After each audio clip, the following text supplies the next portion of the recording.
I think over the next 90 minutes, we're going to explore the world of gas, what's going to happen in the markets going forward, look at demand more closely, look at emerging sources of supply, what do we see happening in terms of new business models that are evolving.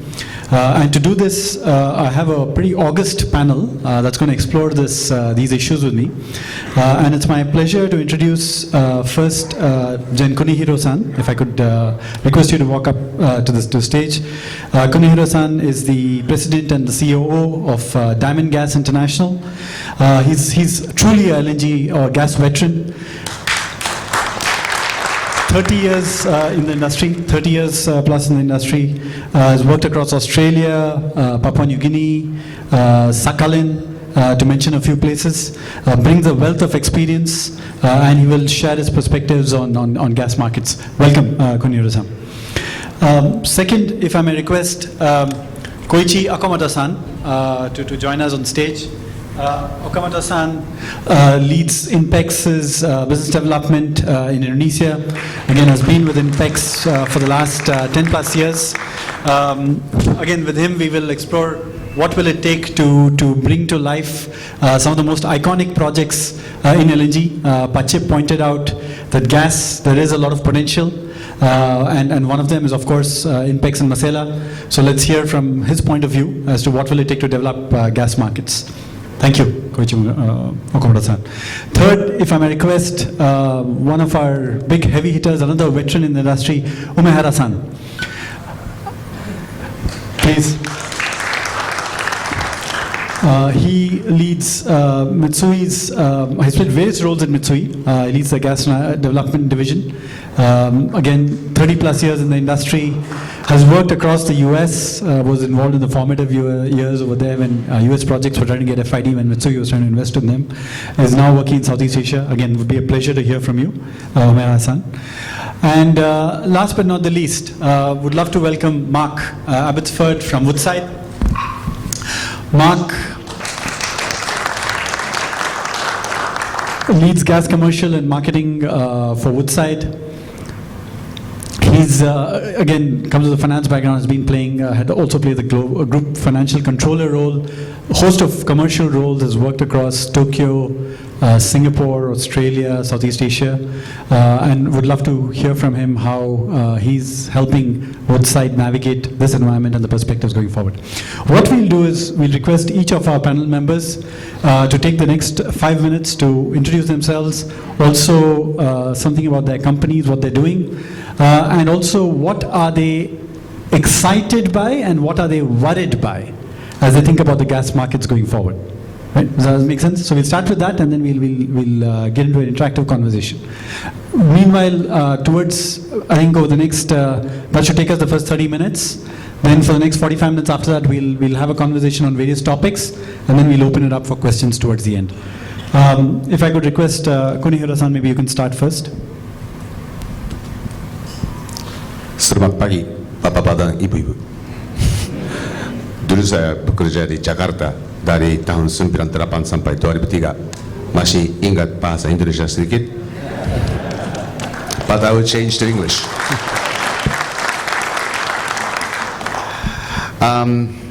I joined Mitsubishi Corporation in 1992, and from about 5 years ago, extensively started working on the LNG marketing.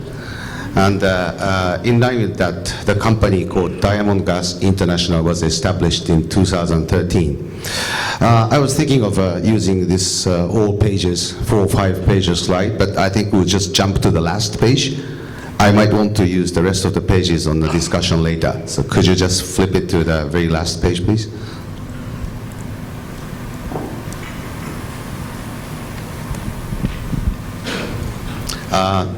Furthermore, wasn't there a little map? Trus, keep going. Trus. Yeah. One more. Okay. So because this is the self-introduction, I would like to introduce what DGI is doing.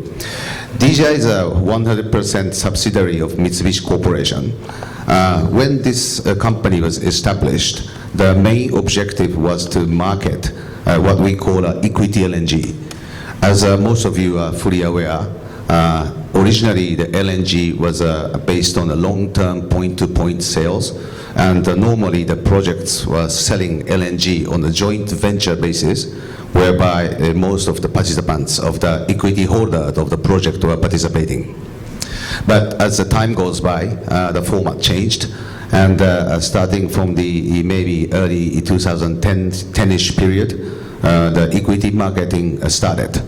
So for a company like Mitsubishi Corporation, where we were not the operator of the project, we had to find our way to sell LNG by ourselves. At that time, Singapore was trying to become a regional hub for the LNG trading.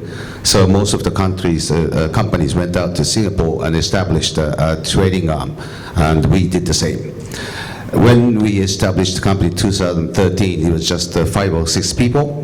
But now in Singapore office, we have about 70 people working, and also having an branch office in Japan, Dubai, London, and this year we'll open the next one in the Beijing. I really hope that we can open office in Bali, but it might not happen for the time being. Well, after I started DGI in 2013, we have gradually expanded our business. As shown on the slide on the left top, at the moment, say on the 2018, our trading volume for the spot and short-term LNG became 3 million tons. And 2019, we delivered a little bit more, loading from the 10 different projects or even more, and delivering to more than 20 destinations and countries. So in short, this means that the LNG trading and marketing itself has changed drastically. So DGI's assignment is to cope with those industrial changes and expand business and contribute to the profit of the Mitsubishi Corporation.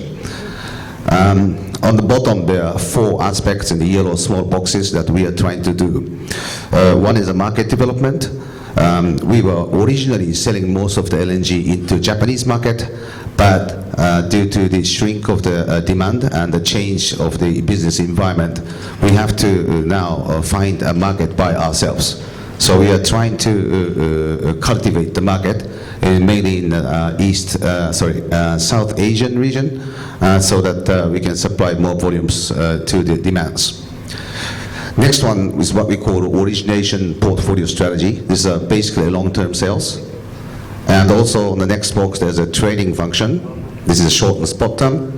And shipping operations, we have 6 long-term vessels under control, 3 under operation, 3 under construction.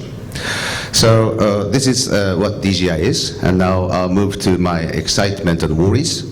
For the excitement part, I got 2 things. One is that from Mitsubishi perspective, the Cameron US project started production last year, continuing its construction until the final 3rd train, which will contribute to the supply to the world demand. Second excitement is really the change of the LNG business structure itself. During the course of the discussion today, I think we will talk about that further. But the spot short-term volume is now more than 100 million tons per year. That is a real great volume. Going to the 2040, I would personally say that would double. This is good for the exporters, both for the importers, provided the prices are properly priced. So these are, and DGI and Mitsubishi is excited to work further in this business environment. These 2 are my excitements. My worry is the demand itself. Based on our company's internal view, I think the LNG demand will come somewhere around 660 million tons per year in 2040. But this is relying a lot to the growth in Southeast Asia and China market. There are a lot of uncertainty in these markets. So depending on progress of the demand growth, this number could shrink very easily. So I think we all have to advocate the importance of gas going forward. And I personally think that Indonesia is positioned in a very interesting position. As a LNG supply source, you are very close to the world's most promising market. And also, because of Indonesia's strong population and power of the country, you could become also a good, strong LNG importer as well, in case your production enhancement doesn't go on a very preferred case. And also in the LNG, Indonesia has been an industrial leader and have a strong government that will create a proper infrastructure in a regulated manner. So I'm very happy to attend this conference today and meet the key executives of Indonesia. Thank you. Thank you, Kunihiro-san. And we'll talk further about some of the areas that you mentioned. Moving on, Akumoto-san, would you like to introduce yourself and your perspective? Thank you very much. Selamat pagi, Bapak-Bapak, Ibu-Ibu. Nama saya Koichi Okamoto dari Impex Masera. Sorry, while I spent already 3 years, and also I have worked for the Indonesian energy and gas business for more than 15 years. Please allow me to speak in English. Thank you very much for today's opportunity. So personally, I have started my career in the energy business since 2005. My career has almost worked for the Indonesian energy project such as Mahakam and Tangguh, and now currently working for the Masera energy, Avadi energy project. Thank you for Ibu Yeni, so my professor, for my career and my development of the energy work capacity, and also Didik. Thank you very much and for opportunity, and also I appreciate to Dwi, chairman of the SKK Migas, Arif Handoko, and also Gus Daryanto. Thank you very much for your guidance and also the direction for our Avadi project. So taking the opportunity, I briefly would like to explain and update about Avadi LNG project. Could you go to the next slide, please, Lulus? And the next slide, third slide. Next.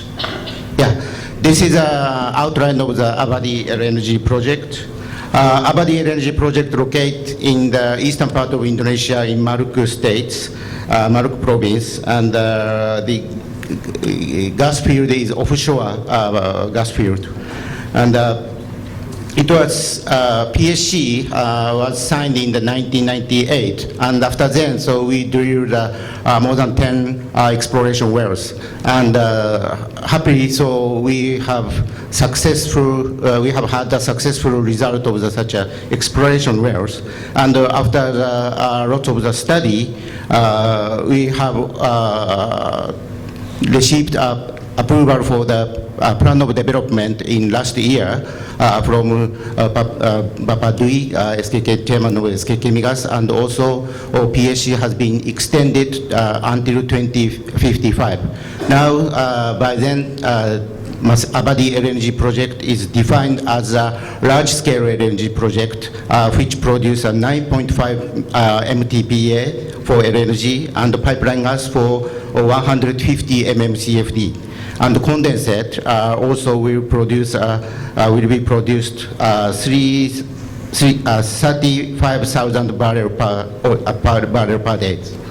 And could you go to the next slide? So this is a picture of the project, illustration of the project scheme. The gas will produced at the subsea production facilities mentioned in the number 1, and also the approximately 10 wells will produce necessary feed gas for the 9.5 million ton and also the 150 mmCFD. What I want to say is the reserve and the productivity is very well. And also the gas condensate will be separated at the FPSO and will be offloaded. And the gas will transferred, dry gas will transferred to the onshore LNG facilities through the pipeline gas. The distance from the offshore gas field to the onshore plant about approximately 175 kilometers. And the LNG will be produced at the onshore LNG plant and will be offtake to the LNG tankers. That's a very simple Avadi LNG scheme, project scheme. And could you go to the next slide? Yeah. This is a project milestone. After the POD approval, now INPEX is currently conducting the preparation for front-end engineering design for field study and also the AMDAL under the direction of the SKK MIGAS. We would like to accelerate this project and also make a FID and also to start up the production later half 2020s. So this is the outline of the Avadi project. And of course, my exciting is this development of Avadi project. The long-term supply of LNG and natural gas from this project is consistent with the Indonesian government policy to optimize domestic natural resources and utilizations. I think we believe this provides a significant contribution of development of this country and also the multiplier effect in eastern part of Indonesia. So as I said, Avadi gas field features excellent reservoir productivity and contains a significant reserve volumes. Those we believe can make the project very efficient, not only the sustainable to the supply of the LNG and the natural gas. So this is our INPEX task to accelerating this project. Thank you very much. Thank you, Okamura-san. Clearly, I think this is one project which the whole country and the region is looking forward to. So inshallah, hope it progresses. Now may I invite Umehara-san to share your perspectives. Thank you. My name is Umehara. I'm from Mitsui. Mitsui is one of the biggest conglomerates in Japan. I joined Mitsui back in 1991, so almost 30 years I've been working in the same company. My background is mainly in the energy sector. Maybe around 50% of my lifetime in Mitsui was involved in the LNG. The project that I was involved was the Abu Dhabi LNG, as well as the North West Shelf Australian project. And recently I was fully engaged in the US LNG, namely the Cameron LNG. Maybe I can explain a little bit about Mitsui's activities using my slide. Can you put the Mitsui slide if you have it? There isn't. Can we have Umehara-san's slides, please?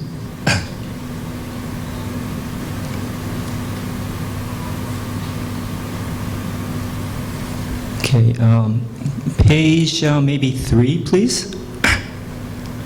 Yeah, this is the LNG global asset that Mitsui is involved. As you can see, we're participating roughly 9 existing projects. As I said before, Abu Dhabi was really the first LNG project that Mitsui engaged. This is back in 1970s. We started the first LNG delivery in 1977 to TEPCO at that time. So this is a kind of a 5 million tons Abu Dhabi project initiated first. Second one was the North West Shelf back in 1989. So those were the kind of quite old legacy LNG. We're quite active in the Middle East as well. As you can see, we participated in the Qatar Gas 1 and 3, as well as the Oman Karahatta LNG. The interesting part is we do have the African LNG source as well, Equatorial Guinea, and also of course, in Indonesia, we luckily participated in the Tangguh project as well. As for the Russian, Sakhalin 2 is the existing project, and also, as I mentioned, the Cameron is the latest project that we are engaged together with the Mitsubishi Corporation. And the future ones, we made FID already for the African Mozambique last year, as well as the Arctic 2, the Russians next to the Yamar project. And we have the planned future project, including a Browse and as well as the Tangguh expansion. Second page, please. And as I mentioned, these are the under development. Cameron LNG, we've already started the first train last August. And I'm pleased to announce that we today announced the COD of the train 2 today. The Sempra has announced the release. So we'll be producing from first train and second train, and the third one will be on stream by the end of this year. So totally, we would have 12 million tons of Cameron LNG. Mozambique is 12 million tons. We made FID last year. We are planning to receive a first drop by the 2024. Browse, we're working together with the Woodside, and Sakhalin 2 expansion, as well as the Arctic 2. These will be the future developing LNG coming. Next page. This is the production volume. As you can see on the left side, Mitsui's production volume in terms of oil and gas, we're producing roughly 250,000 barrels per day. The ratio between the gas and oil, gas is richer, maybe about 75%. And in terms of the reserve, in 2019, we've had about 1.1 billion barrels as a reserve. And this will be jumping to 2 billion probably by the 2020 onwards. And the right side is the LNG production capacity. Till the Cameron startup, we had about roughly 5 million tons production capacity. This is in terms of the equity. We so-called the equity production capacity, but as you can see, we jumped up to 9 million tons after the Cameron. And as you can see, for the future ones, if we include Mozambique as well as the Arctic, we would be having more than 10 million tons per annum.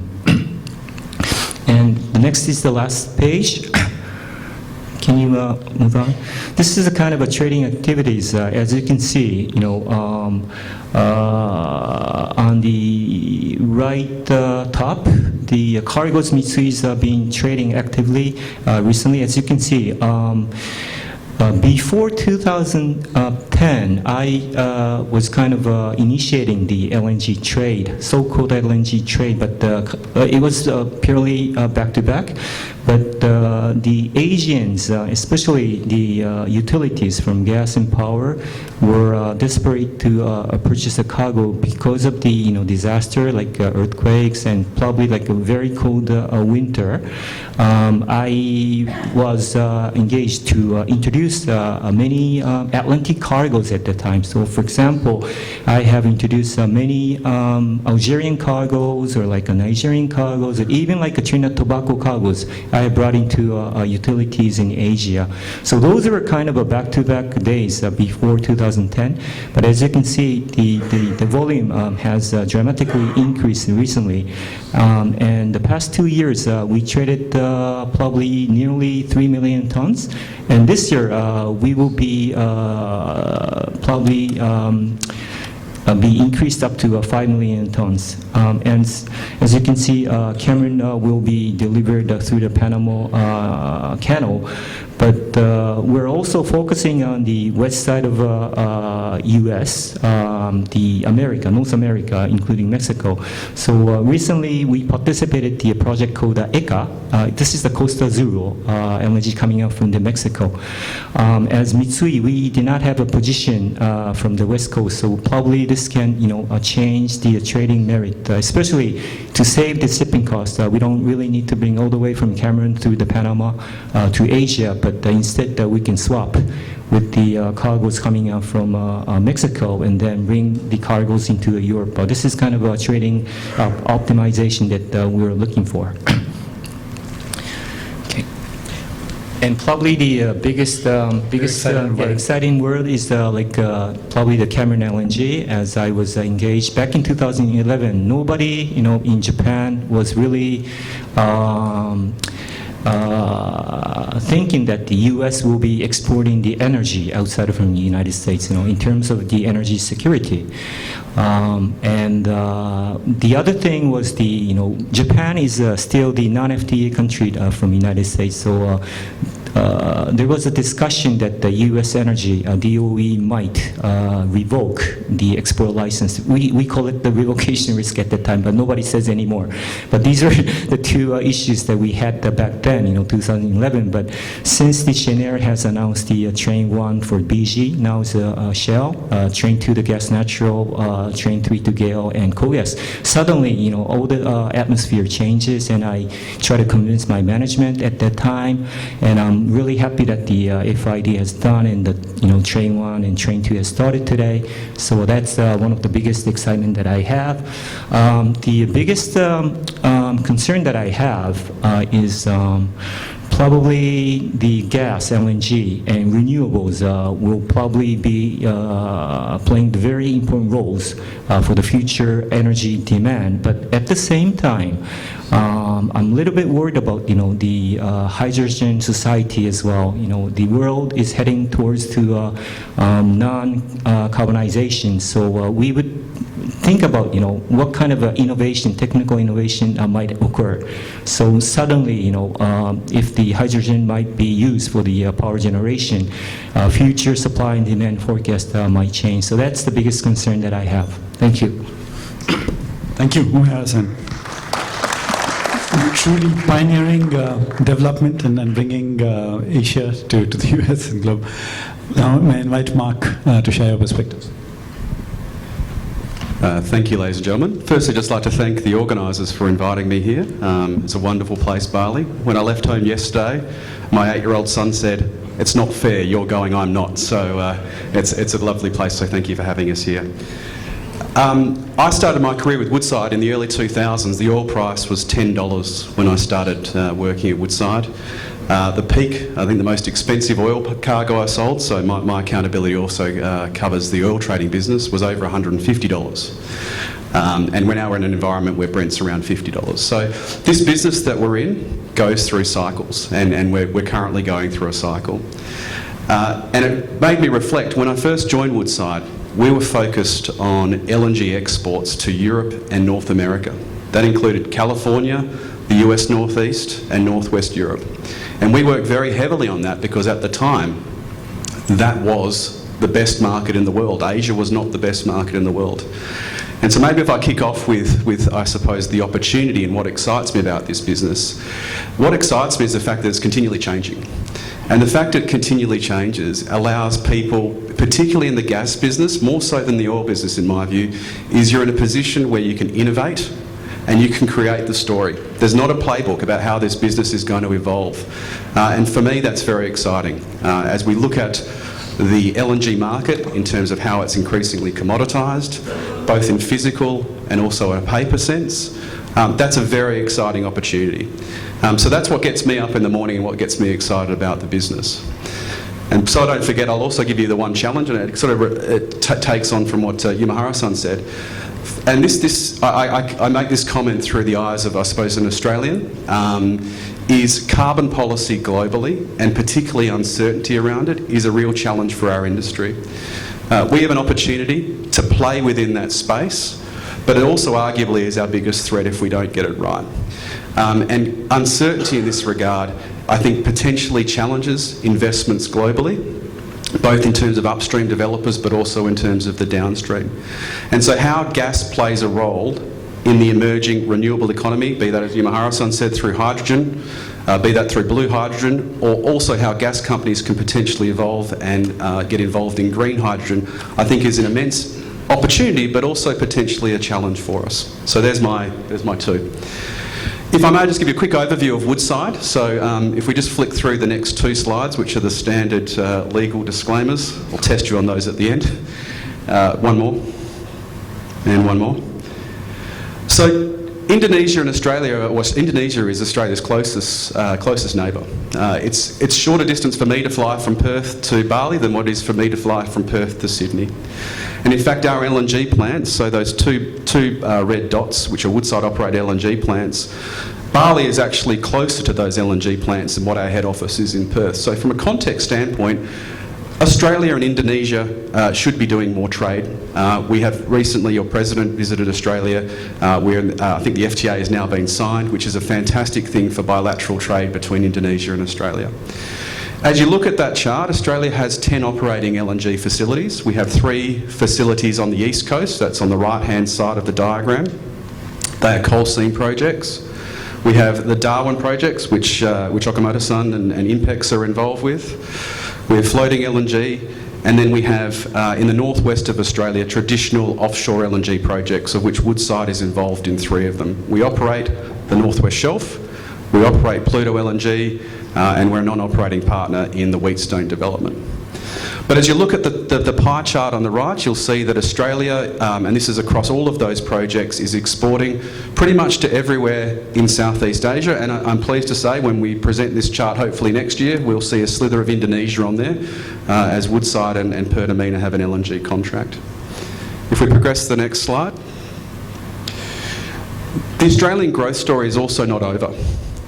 So as we look in 2019, Australia overtook Qatar as being the largest LNG exporter in the planet.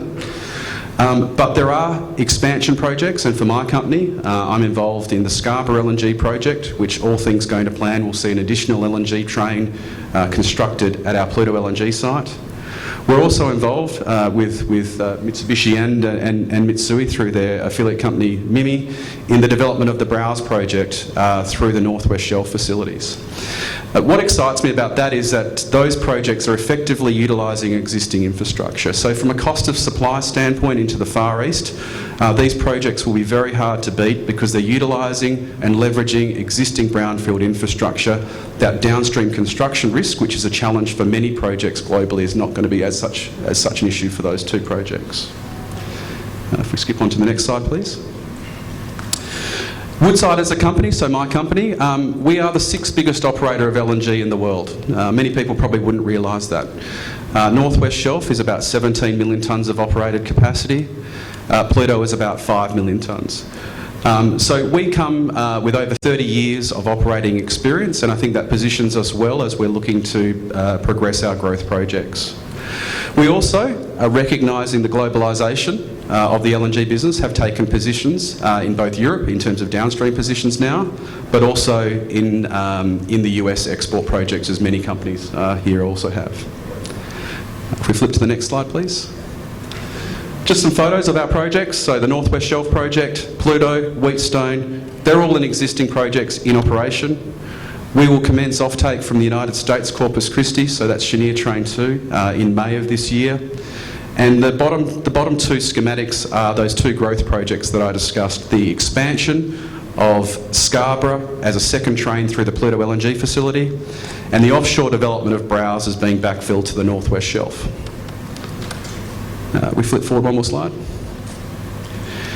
And so getting back to my earlier point about the advantages of Australia in terms of Far East supply, from a freight standpoint, freight from Australia to the Far East, or to Japan, for example, is 1/3 of the freight cost of what it is from the United States to Japan.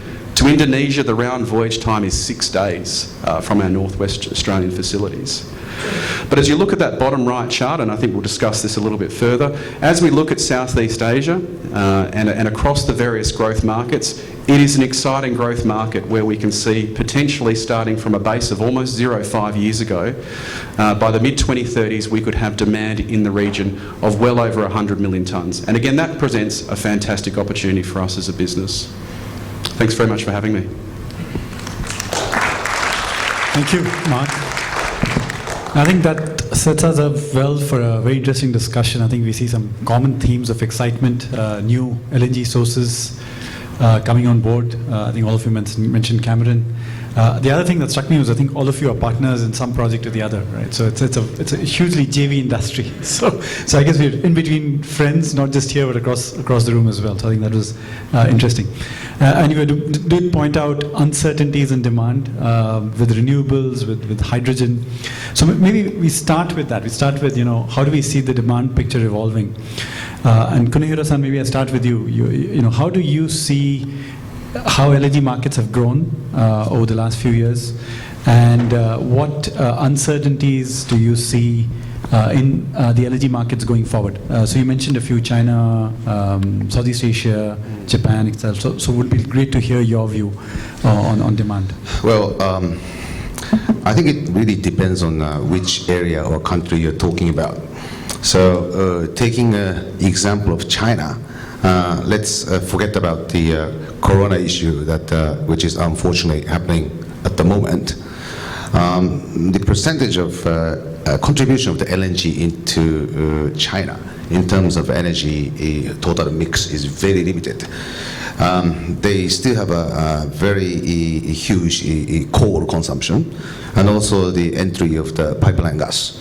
So and also surprisingly, China imports about 60 million tons of LNG in 2019-ish. And within that, more than 20 million ton LNG is transported by LNG lorry trucks. So that's completely different for some of the market that we know. How would that impact the limitation of their growth? It has to be evaluated country by country. Let's think of Japan. In case of Japan, demand is decreasing gradually. Government has a policy to increase the renewables, not as drastic as what was mentioned in the earlier slides of Indonesia. But depending on how you see the reality of this, LNG demand will very much change. So I cannot cover the whole country, but what we do in DGI is to analyze every single key countries and put the moving pieces and new data into the system and monitor what's really going on a day-to-day basis. Yeah. I might talk about, do you want me to touch a little bit on the buyers? Mindset. So I'm very sorry to the slide person, but let's use this because we got some. So if you could use page 4 of DGI slide, please.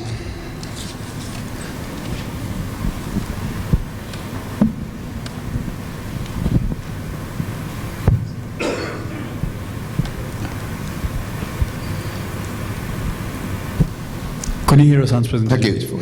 So I think the buyer's mindset has changed a lot as well. I'll just take a traditional conceptual example, but as we touched a little bit earlier, the pink chart on the upper side is a classic model of LNG. Everyone was buying a long-term. Project financiers were happily financing the project based on the creditworthiness buyers, but this is not happening anymore. I think due to the availability of the liquid LNG market and also the unclear future demand from the buyer's perspective, I think it is going to be increasing difficult for the buyers to buy a long-term LNG contract. Serious issue. Seriously, this change is happening in Japan. Most of the famous Japanese buyers cannot buy long-term volumes because they don't know what's going to happen with the demand. Some buyers made too much solar-powered system so that when the sun is shining, they need no LNG, no oil. How can you buy a long-term? So we have to cope with this demand tendency. So I think in the future, it's going to be a mixture of the spot purchase, as shown on the lower bit, and also some of the term contract, let's say 3 to 5 years. When it's really necessary by reason, there's going to be a long-term contract, but I don't think it's going to be in 25 years. So my personal view is that we have to cope with these changing buyers' requirements and made a tailor-made cocktail of the spot, short-term, and let's say 10-ish year long-term procurement, from the buyer's perspective, procurement request, and from the seller's perspective to cope with these demands. Thanks. Thank you, Kunihiro-san. If I may request Umehara-san, you mentioned something on how you see renewables impacting gas demand more long-term, also hydrogen. Would love to understand your perspective on how do you see this playing out? I think even though I mentioned about the world is heading to decarbonization, some of the countries, especially in the southwest as well as the southeast, they would really need to rely on the gas and LNG.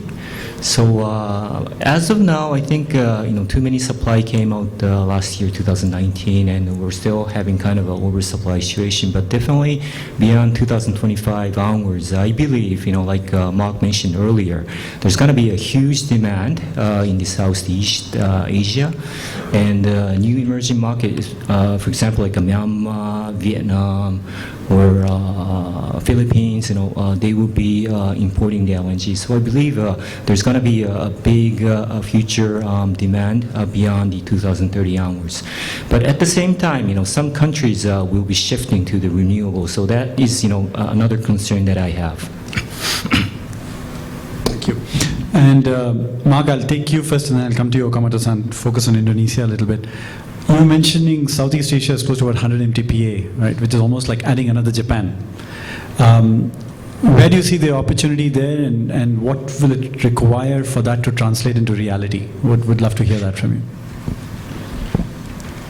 I think it's easier to say where the opportunity won't be, because if you look at a global map and you start at Pakistan and start working east, every single country that has an ocean border is looking at LNG or is potentially exporting LNG.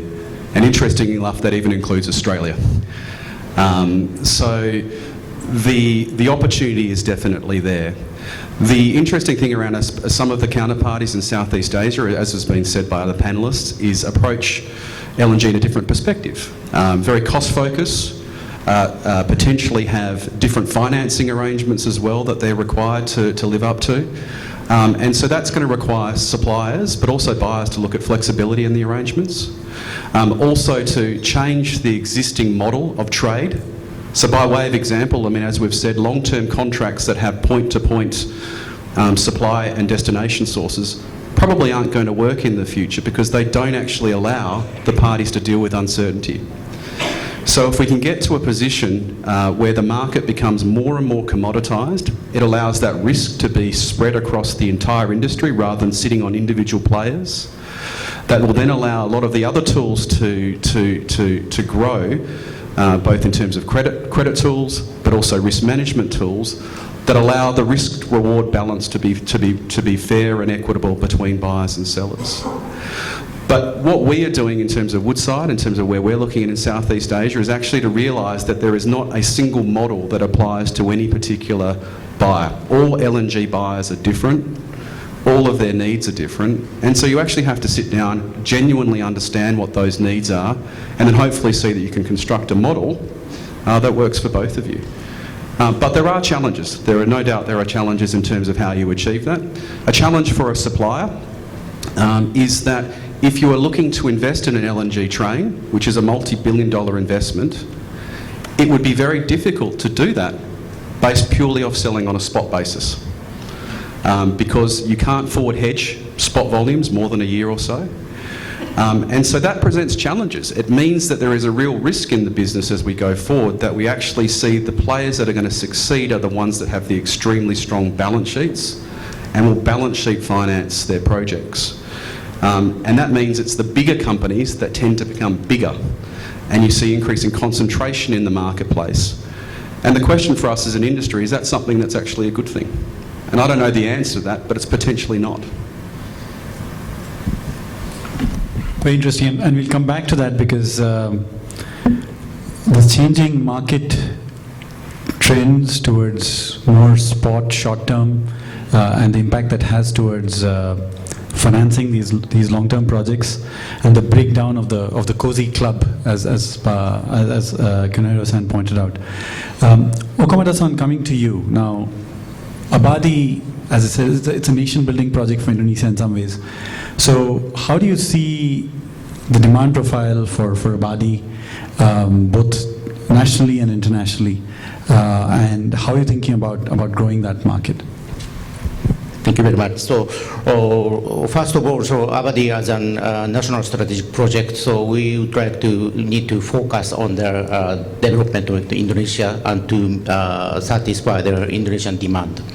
And regarding the Indonesian energy and gas demand, currently electricity and industry gas are the major demand in Indonesia for both LNG and also the pipeline gas.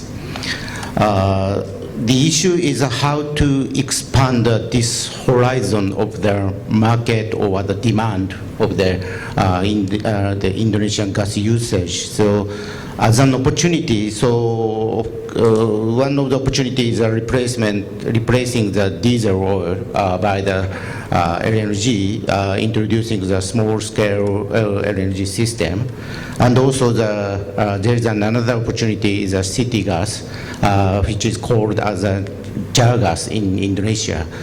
So this, and we hope that this can expand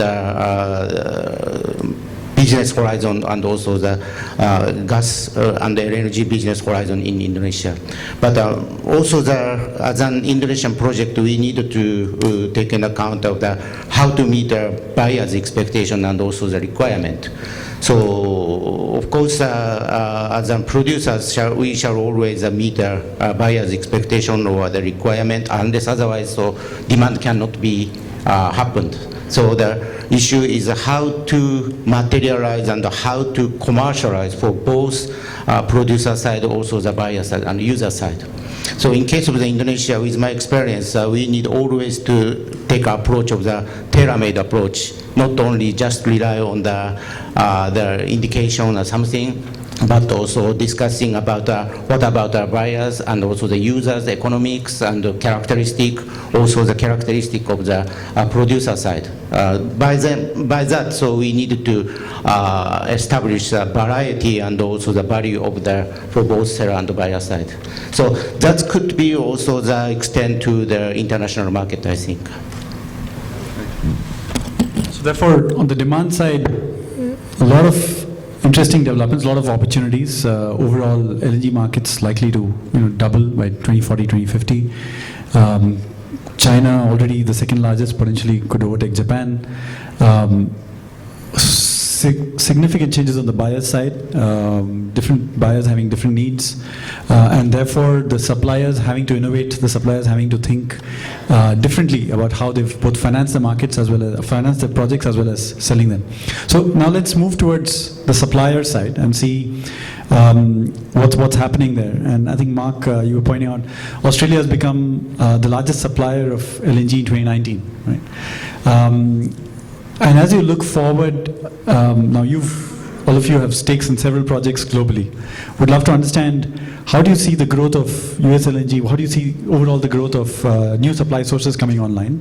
And again, do we see any time frame? I think some of you mentioned that in 2025 you might see a slight shortage, and would love to hear your point of view on, as you look forward to the next 10 years, where do you see new supply coming from?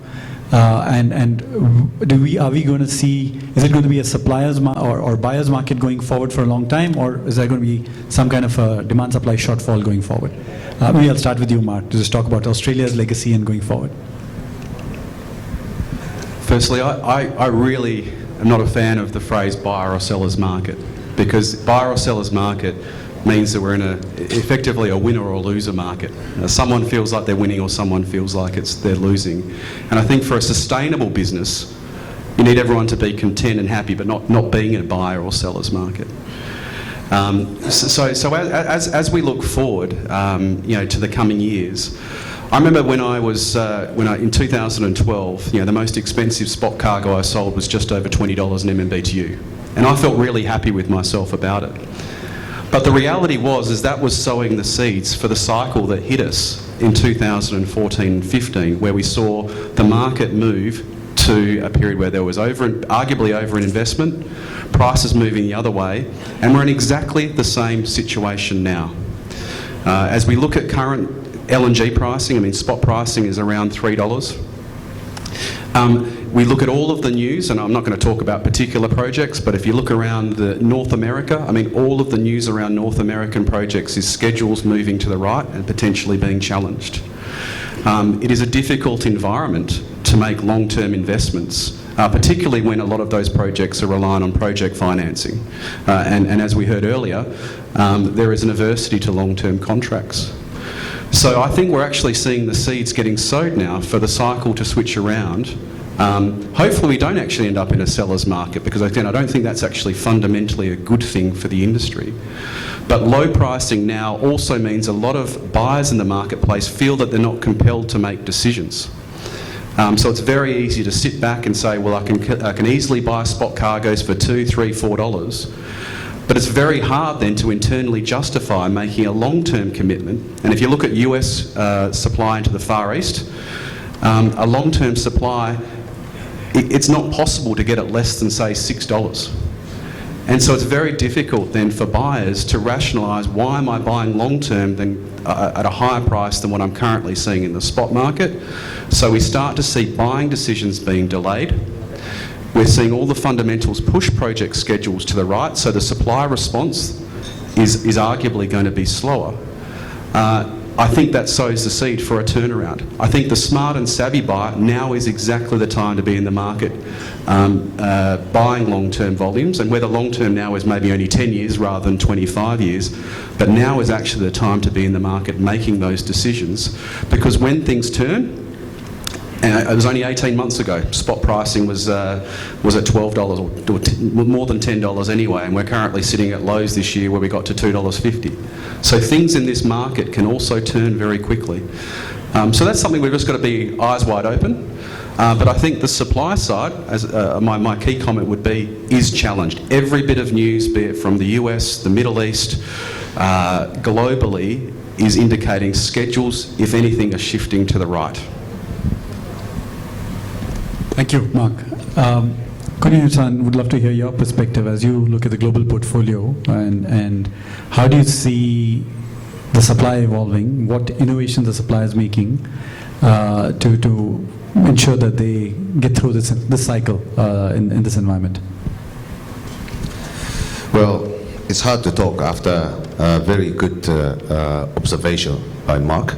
So I don't have much to add talking about long-term supply. As Mark said, schedule slippage is foreseen on the various projects. I think it's not appropriate to predict when the trend is shifting, so I'm not going to talk about that in details. But probably towards the year of 2025-ish, I think there's going to be clearly a change. For the short-term market, it won't take too long. I think the market will recover because the current prices are slightly irregular. If we talk about the supplier side changes, again, if with your permission, I would like to use a slide. Should I go to page 2 of a DJI slide?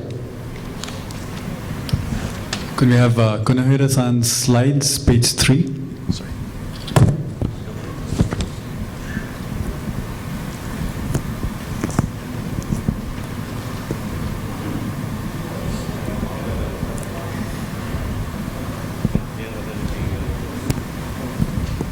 Sorry, I'm killing the time, all the time. Okay, so hoping that the slide will appear, I'll just cover it. That's okay. Yeah, page 3, DJI slide, Kunihiro slide, if any. I think the operator is missing. Yeah, he's gone. Okay. Okay. Let's go start. Just talk through it. So at the moment, world LNG supply or trade volume per year is about 360, 370 million tons per year. And majority of them are long-term, but let's say the total volume of the spot short-term is about 30% of that, as I mentioned earlier. How this is going to play out is a little bit interesting. Because the spot trade volume has, let's not say the volume, how to deal with the spot trade has changed as well. So apart from the volume itself, could you move to the page, let's say page 3? The one before this. Yeah, that one. So what has changed, in addition to what we have talked earlier today, is the volume of the swap and hedging mechanism in the LNG. So if you see this bar chart on the very left side, it's only about 2 years ago. This is showing, let's say, the volume of the paper hedge in the market. And if you go to the right side towards the year of the 2019, you could see how large, how big has this evolved. Of course, as we mentioned earlier today, there's a risk in spot market purchases and trading, but due to the development of availability of these hedging mechanisms, there are ways to cover, let's say, 2 to 3 years this trend hedge and cover the risk of the price volatility of the spot market as well. So I think, as Mark said, it is important for both the buyer and seller side to do the long-term procurement for the win-win basis. But we also have to look at the changes of the mechanics of the LNG, moving a little bit towards what's been looking like a commoditized oil market. Of course, LNG is not oil, it's a different commodity. Delivery has to come with the specific ships with the compatibility. So I'm not saying that the commoditization of the LNG will go super rapidly, but I think we should have to pay closer attention to what are the available risk mitigation measures to deal when we are handling a short and I wouldn't say midterm, but let's say 1 to 3 years supply volumes. I just wanted to add that point. Thank you, Kunihara-san. Now, moving towards shifting sides to, therefore, given this environment, what would you see as new capabilities which LNG players are developing? What new business models are emerging? I would like to spend the next 15-20 minutes talking about that. And maybe I'll start with you, Umehara-san. As you look at, you've played multiple roles at Mitsui over the years, and would love to understand what capabilities is Mitsui itself developing to grow and thrive in this environment. And also, as you look at the market more broadly, what capabilities do you see other buyers developing, right? As they play the wait and see game, as they try and optimize for spot versus term. So we'd love to understand what capabilities are developing, also what new business models are emerging. In terms of kind of innovative things that we have done is two things, I think. We're using kind of artificial intelligence, AI. This is kind of a machine learning, deep learning.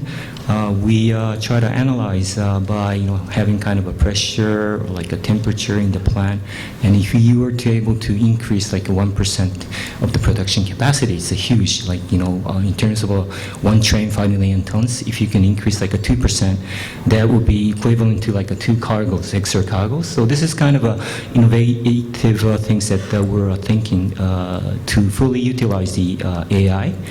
And in terms of other utilization of the AI, we are also trying to adopt that in the vessels as well. So in order to have the most efficient voyage from one destination to the other, we would use the machine learning as well. And this would be saving lots of bunkering fuel costs as well. So these are the two things that we're thinking to do in the new stages. And the second question, the buyer's perspective, in order to have long and good relationship with the buyer, you would need to have kind of an equal treatment. For example, like pricing wise, if the buyer requests the ceiling for the price, but at the same time, they would have to admit the floor. So this is kind of a symmetry. If you request the floor, then the ceiling is there. And of course, there's the S-curve mechanism, right? Whenever the price range is outside of the main base crude oil, then if thinking about like a crude oil formula, you would have to have kind of a flatter slope in the higher range as well as the lower range as well.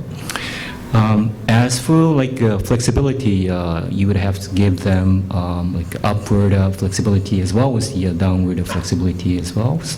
So these are the things that in order to continue the good relationship, and I don't think one party can request. You cannot be like take and take. Always you have to have kind of a give and take concept. Thank you.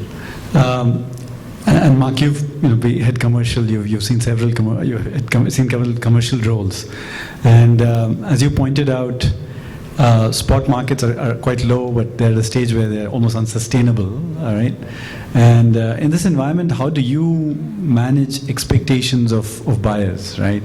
And we would love to understand how you're managing the short term versus the long term, and trying to balance that out.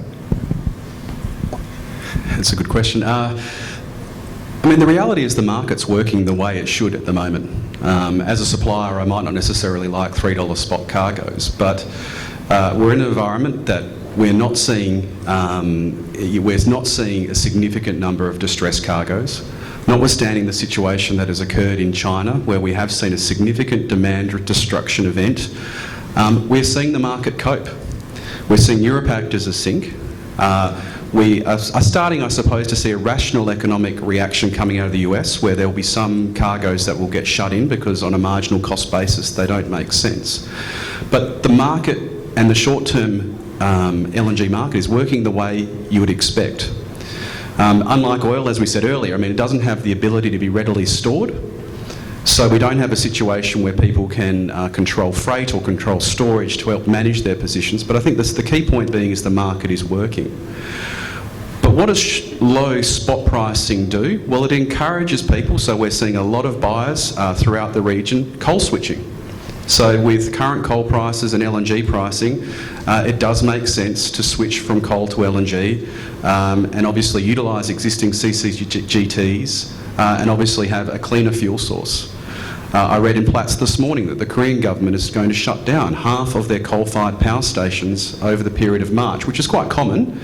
But again, it's reflective of a gas price that's conducive to making that substitution and the consumer at the end of the day paying a reasonable price for their power. But the other thing that is happening when you have low price is you have people out in the industry looking to create more demand.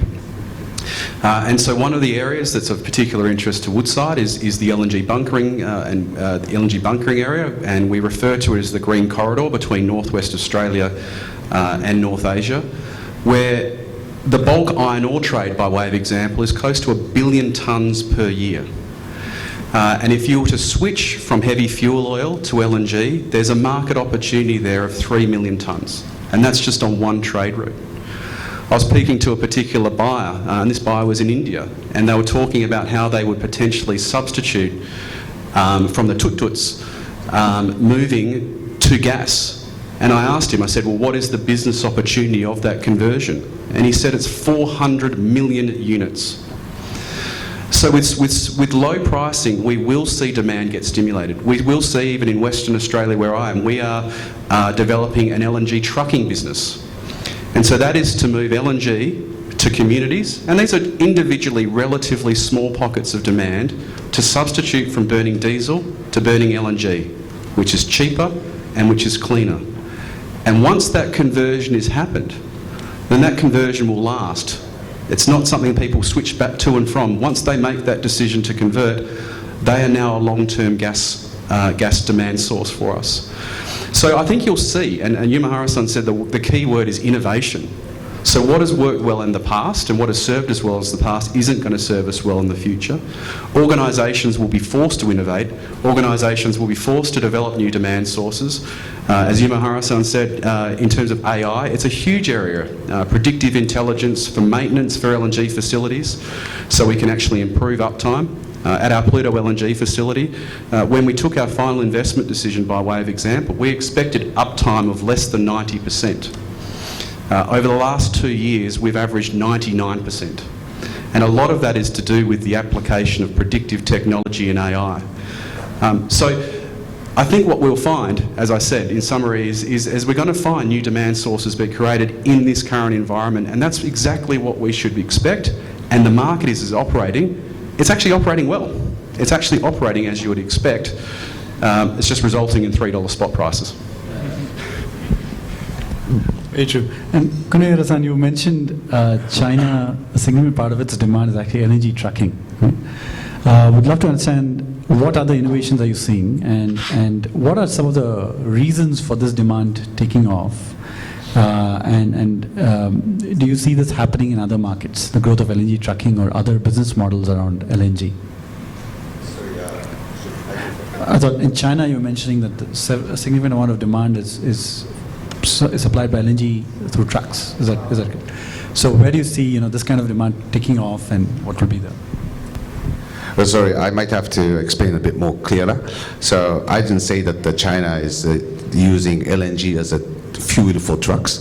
They are just transporting the LNG, putting the tank into the rolly and delivering to the final destination. So that's basically what I was talking about. So not exactly about the LNG trucking.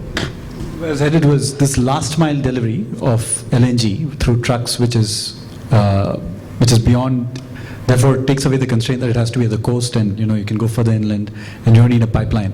Do you see this kind of innovation happening in other markets, and do you see that could trigger growth in some of the other markets as well? I see. I think from that perspective, because China's scale of business is really big, it's probably a little bit of an exceptional case. But if we think of the other uses of LNG trucking, maybe the next possibility is India. So I think India's LNG growth prediction is not so big at the moment. Maybe current estimate is up to 37 to 40 million tons in the next 5-6 years, I would have thought.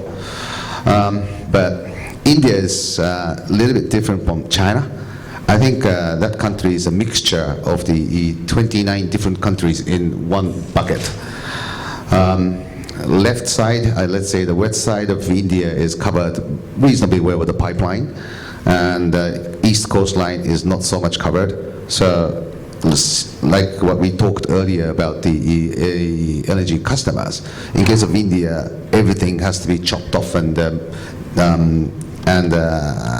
strategy has to be considered. Appropriate strategy has to be considered for each of the state. So I don't think it will grow as quickly and as predictably as China. I wouldn't talk too much about India anymore, but that country's government central government is not so strong, but the policies are radical. So theoretically, they are using coal and also fuel, oil. And then based on the government's instruction, it could potentially jump immediately to EV. So that's the kind of country I think India is. Thank you, Kunihara-san. You're the best person to talk about India.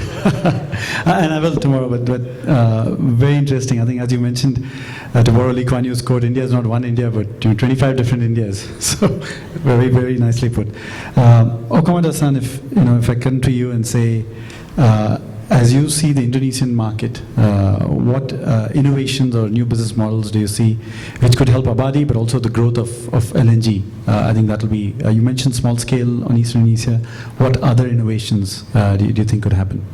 Yes, so right now, so as I said, the very authentic electricity and also the industrial gas demand is a major part of the Indonesia. But as I said, one point is I'm very interested in the city gas, because currently Indonesia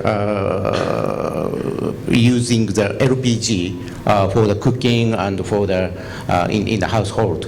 Therefore, by replacing such a LPG by the gas, so it can be a very huge potential opportunity for the demand. Of course, this could be a long journey to cover the whole infrastructure, but thinking about a very, very long time view. So those kind of the trial is very interesting for me, thinking about the producers who have a long-term commitment to their countries. As well, so as everybody said, the LNG trucking is very, very also interesting. And they are like that, not only the current and existing usage of the gas, so those kind of the city gas and the LNG trucking, as well as the small-scale LNG, can be expanding the opportunity of the Indonesian gas demand, I think. Thank you, Okamoto-san. And last, coming back to you, Maehara-san, as you see, you mentioned AI on the supply side as one of the key innovations on the business model. Anything else that you see? Hydrogen is a bit way off, but then there are different perspectives. What's your view on how should the industry look at hydrogen and renewables as an outlier?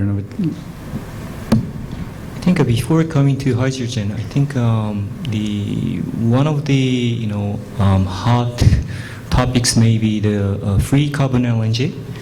I think recently some of the buyers and sellers have traded with this carbon-free LNG. But for Mitsui, we are also participating in one of the project in Cambodia.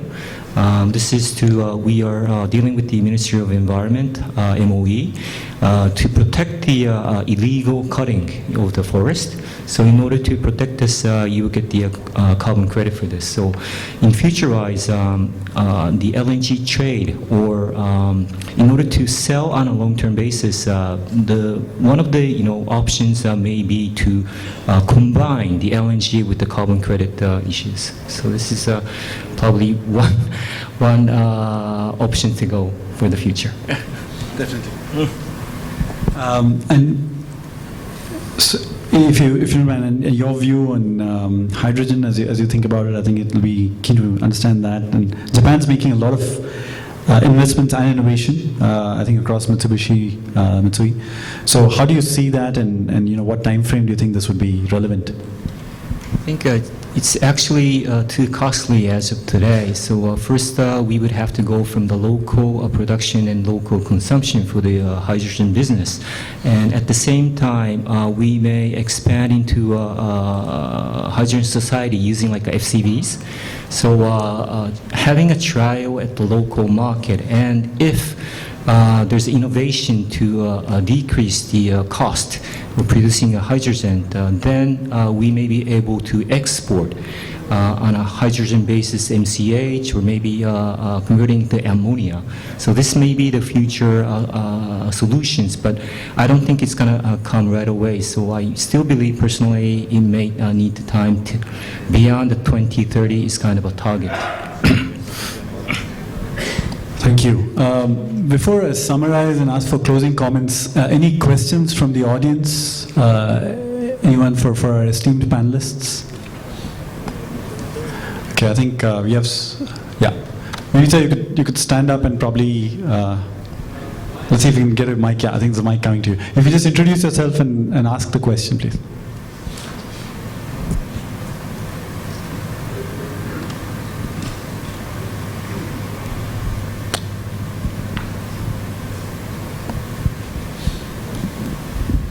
Yeah, hello. It's very interesting. My name is Joe Rizal. I'm from Husky.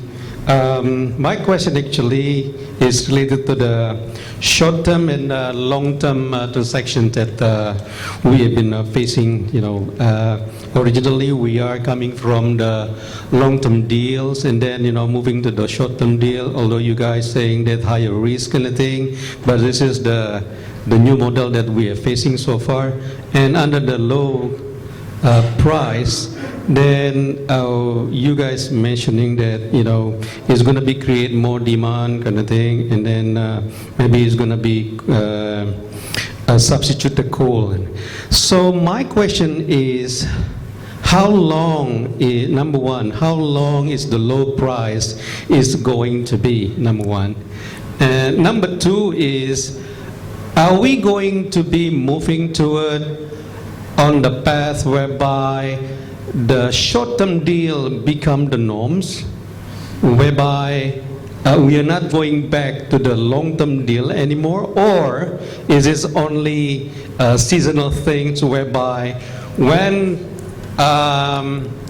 supply is no longer over kind of thing, and demand is taking place over the price, over the supply, then we're going to go back to the old model whereby we're going to rely on the long-term deal. Thank you. Mark, you want to take that? I think two questions that inherent there. One was the lower for longer. How long is that kind of going to last? And I think what will it take to? What's the optimal portfolio of spot versus long term? Are we going to switch one way or the other, and when that's likely to happen? Well, to answer the first question, if I knew the answer, I'd buy an island. I mean, the reality is we currently have spot pricing that is below, I mean, I think it'd be fair to say across every single project globally, below life cycle costs, but it's above marginal costs. So we're in a position where the pricing at these levels we all know can't be maintained. So there'll be some level of reversion back to a level that can ultimately then result in the best projects or best new projects being in a position to take FIDs and see new supply into the market. So I actually don't know the answer to the first part of the question. I think it's the key uncertainty that confronts us. I think the second part of the question, I mean, there is, I suppose there's another way to look at the problem is to say, well, in an increasingly commoditised market, that's not necessarily inconsistent with long-term contracts. However, the contracts themselves need to evolve. And what do I mean by evolution? That could include indexation. So if someone was to hypothetically have a contract for 10 years that was linked to JKM and had full destination flexibility, one could argue that gives the buyer what they want in terms of having a spot market price reflective of the dynamics of the short-term market. That would then in turn allow them to manage demand uncertainties through diversion of those cargoes into a spot market, so there wouldn't be a financial cost or benefit as associated from that. And for a supplier, a long-term contract is something that is bankable from a financing standpoint. I mean, credit agencies and banks look at that. What is missing, I think, is the financial instruments that sit behind it. So in the oil markets, if you want to go out and hedge Brent, it's relatively straightforward to do it out to 10 years over the OTC market. Might take a little bit of time to put that risk away, but in the JKM marketplace, we've seen, I think last month we saw 250 cargoes traded. We need to see another zero and possibly 2 zeros on that level of liquidity that in turn would allow that business model to work. In the oil business, not everything is sold spot. I mean, many of the arrangements that we have are term arrangements that are referenced off spot markets, reflective of generic industry accepted general terms and conditions. So this is where the industry may go. It needs to innovate, it needs to be prepared to recognise, well, what do buyers want, what do sellers want? And there's not necessarily an incongruence between long-term contracts and a spot dynamic if we get all the ingredients right. Do you want to add anything, anyone else? Or? Any other questions? All right, one last poll.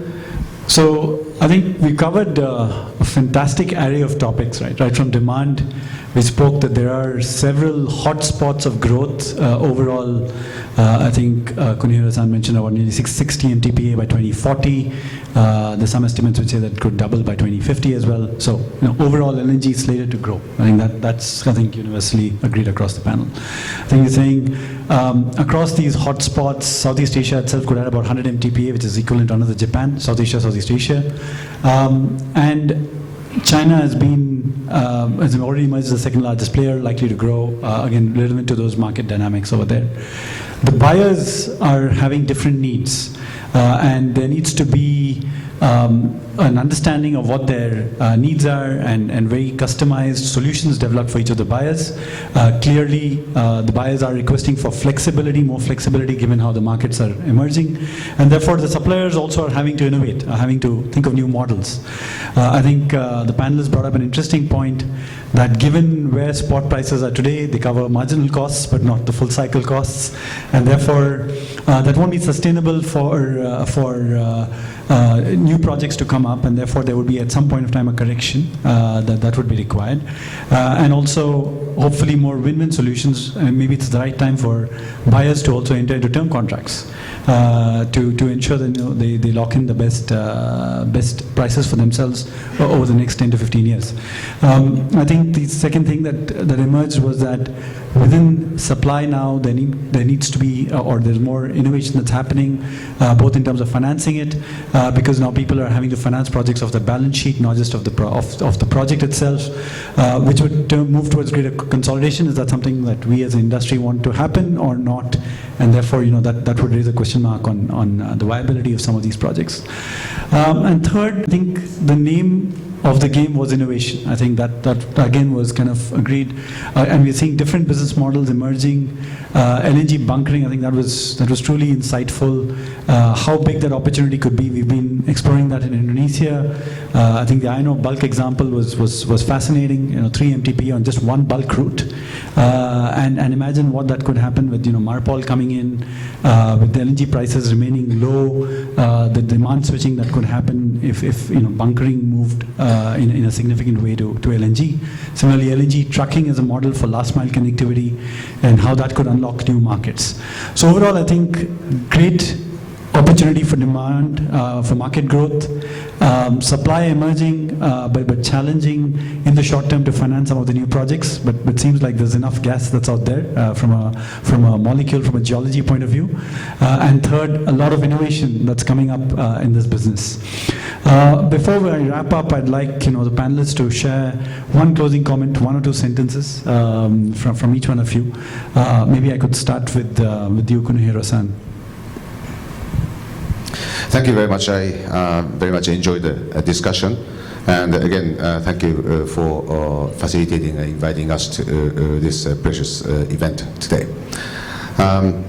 As we talked, a lot of unknowns in the LNG, but clearly for the next, at least for the next 10 to 20 years, this is going to be a super important source of energy. So as DGI, we would like to work together with all the stakeholders and everyone here. If there's any chance for business, please just call me so that we can do something concrete. Thank you. Thank you very much. So I really enjoyed today's discussion. So, and also I'm realizing the challenging of to establish and also the launching the new LNG project. But still, in order to launch the greenfield project, long-term commitment will be necessary, no matter what of the equity lifting or the common stream sales, in accordance with the Mr. Mark mentioned about for the financial arrangement. But maybe the issue is how to develop their diversification of the value of this LNG, because LNG value is not only the pricing matter. Of course, the price is the most important matters, but also including the sustainability or the sustainability of the pricing on the economics for the both seller and buyer side. Also, the flexibility could be maybe a combination and create a combination of the value of the LNG. So we would like to make an effort to establish the Avadi LNG project to launching and also the accelerating this project. Thank you very much. Thank you very much, and I was very honored to be invited as a panelist today.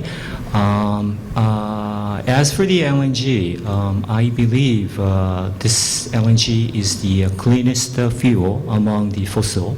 So even though the renewables will be coming, but it's going to be definitely the combination of the renewables plus gas and LNG. So I really look forward for the future demand in the Southeast Asia as well as the Southwest Asia as well. Thank you. Thank you. I mean, I think if you're selling LNG, you have to be inherently an optimist. And I think if you look at this industry in the coming years, there is reason to be optimistic about the future of gas, the role it has in the developing economies, but also in the clean economy with lower carbon emissions. So we go through ups and downs, and sometimes you can feel like you get drawn into a little bit of negativity at the moment. When you watch CNN or the like, I mean, it feels like it's full of negative news about the global economy, not just about the LNG marketplace. But I think the key for us as an industry is we be resilient, and then ultimately I think there is a fantastic opportunity for gas in the global economy for many years to come. Thank you, Mark. Thank you, panelists. I think clearly exciting times ahead. And again, thank you very, very much for this exciting conversation and being part of this. Thank you very much. Thank you very much. Let's give our round of applause. May we request Mr. Moderator to present our tokens of appreciation to all panelists.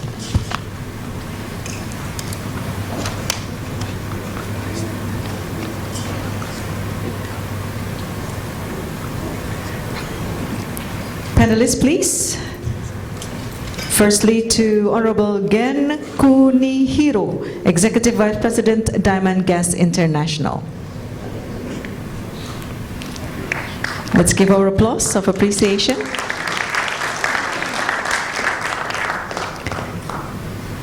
Then to Honorable Koichi Okamoto, Vice President Asset Development, Head of Gas Business, Inpax Masela Limited. Thank you. Next to Honorable Kaoru Umehara, Divisional Operating Officer, Mitsui & Co. Asia Pacific Private Limited. Thank you. And to Honorable Mark Abbotsford, Vice President Marketing, Trading and Shipping, Woodside Energy Limited. And may we request, representing the organizing committee, Ibu Yeni, can we present our token of appreciation to Mr. Moderator?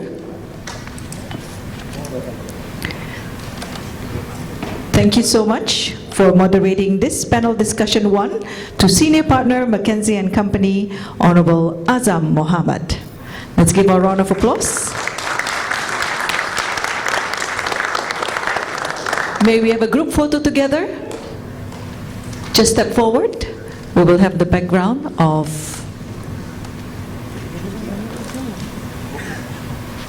the panel. Thank you. Please step forward, panelists. Thank you very much.